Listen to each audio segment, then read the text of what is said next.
Kemudian ada yang bertanya, kenapa Pakatan Harapan dan kenapa tidak Perikatan Nasional? Pertamanya, kita telah mengadakan rundingan dengan kedua parti-parti gabungan itu. Kita telah mengadakan rundingan dengan Pakatan Harapan dan Perikatan Nasional secara berasingan 2 hari selepas PRU ke-15 dan beberapa hari kemudiannya. Dalam perundingan tersebut, kita telah meletakkan beberapa asas utama, termasuk dalam soal agama Islam, orang Melayu, Bumi Putera, bahasa Melayu, dan jangan lupa kedudukan institusi Raja-Raja Melayu yang perlu disepakati bersama. Itu dalam wish list kita sebagaimana yang saya jelaskan dalam taklimat Presiden. Begitu juga dalam soal pembentukan kabinet. Malah dalam cadangan kita menetapkan agar kerajaan yang dibentuk ia tidak boleh diidentikan dengan nama parti. Sebaliknya mestilah dikenali sebagai Kerajaan Perpaduan Malaysia. Pakatan Harapan dalam responsnya secara bertulis menyatakan persetujuan terhadap perkara-perkara asas yang perlu disepakati dan secara praktiknya mereka mempersetujui semua syarat-syarat itu. Bagaimanapun Perikatan Nasional dalam maklum balasnya hanya sedia menyebut mempertimbangkan perkara-perkara yang telah kita usulkan. Keduanya, seperti diketahui umum, penolakan Perikatan Nasional terhadap titah usulan Yang di-Pertuan Agong untuk dibentuk Kerajaan Perpaduan. Penolakan ini disebabkan Ketua Perikatan Nasional mendakwa kononnya telah mempunyai jumlah akuan bersumpah yang mencukupi untuk membentuk kerajaan. Rupa-rupanya akuan bersumpah ini termasuk 10 ahli-ahli Parlimen Barisan Nasional yang telah memenangi kursi Parlimen tanpa pun merujuk kepada parti. Dan ia bukan merupakan keputusan parti.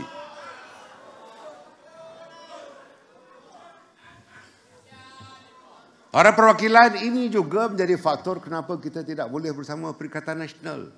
Belum pun subuh, pengkhianatan telah dibuat terhadap parti kita. Lebih menyedihkan, ia diatur oleh orang kita sendiri. Sedangkan seperti yang saya sebutkan tadi, kita telah ada dokumen perjanjian dan akuan bersumpah serta aku janji. Saya ulangi, kursi yang dibenangi bukan hak pribadi. Kursi itu adalah hak mutlak parti, betul?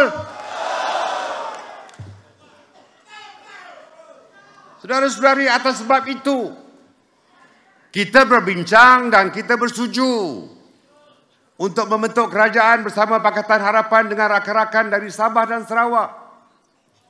Apabila keputusan ini dicapai, muncul pula suara-suara dalaman kita dengan hujah. Bukankah kita telah buat keputusan dalam PAU, no Anwar, no DAP? Namun kelompok yang suara ini tidak pula menyebut no Bersatu. Kononnya dibangkitkan lagi tuduhan kita melanggar keputusan PAU yang menyatakan no Anwar, no DAP. Mereka sengaja melupakan no Bersatu. Tunggu. InsyaAllah tidak lama. Atas persetujuan para perwakilan yang memberi mandat kepada lembaga disiplin dan majlis tinggi, tidak lama lagi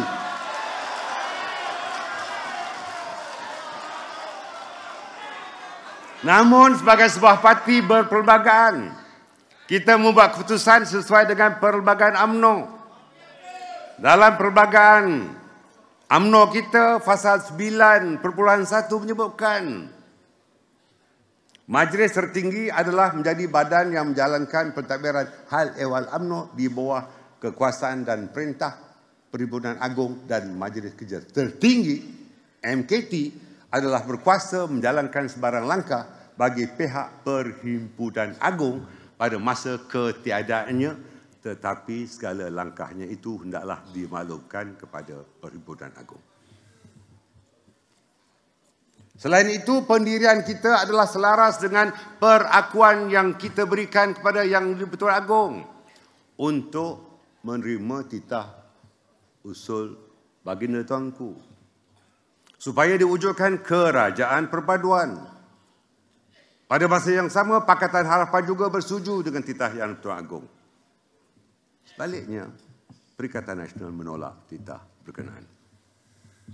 Maka, sesuai dengan perlembagaan parti dan menjunjung titah Tuanku Agong, Mesyuarat Majlis Tertinggi telah membuat keputusan berdasarkan kaedah mempertimbangkan mudarat kecil dan mudarat besar kepada parti kita. Malah kita juga turut membuat pertimbangan berasaskan prinsip demokrasi. Pakatan Harapan mempunyai jumlah kerusi terbanyak, iaitu 82 berbanding dengan 73 ketika itu yang dibenangi oleh Perikatan Nasional. Rakyat telah memberikan mandat lebih besar kepada Pakatan Harapan, dan atas semangat demokrasi kita memilih jumlah majoriti yang lebih besar. Setelah dibahaskan, Majlis Kerja Tertinggi membuat ketetapan untuk memilih Pakatan Harapan bagi menubuhkan Kerajaan Perpaduan Malaysia. Itu hakikatnya. Saudara-saudari, kini 10 orang yang menyokong Perikatan Nasional telah bersama-sama kita kembali. Ahli-ahli parlimen sama ada daripada UMNO dan rakan-rakan daripada Barisan Nasional telah bersama kita kembali. Tak tepuk, tak apa. Tapi hakikatnya mereka bersama-sama dengan kita kembali. Biduk lalu kiambang bertaut. Saya telah maafkan, tetapi sukar untuk saya melupakan.